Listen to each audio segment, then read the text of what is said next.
Hey guys, Lech here. Quick video to show you how to replace the rear wiper on a Jeep.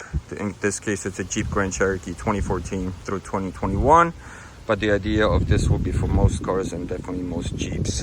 This is the replacement part I'm going with. It's aftermarket. In the past, I showed you guys a video how to do it with the OEM wiper, but I realized the OEM does not last much longer than the aftermarket. So this is the part number. I'll put links below, but this one was about 10 bucks. Very simple process. Let me show you how to do it. All right, so first you gotta lift up your wiper. You can't do that. First you gotta clip this up. So all you do is pull it apart and flip it upwards. Now you can flip this upwards. All you do is pop your wiper like this. You hear a little click because there's a little tip that holds it.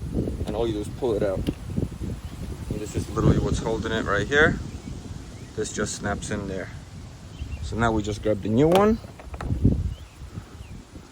All you're doing is just snapping it right in there.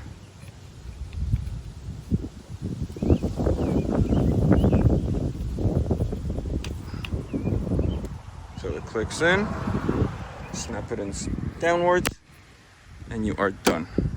Close this back up. Wiper installed. Hope that was helpful. Check out my channel for more related videos, how to car stuff, house stuff, and lots more. Thank you guys.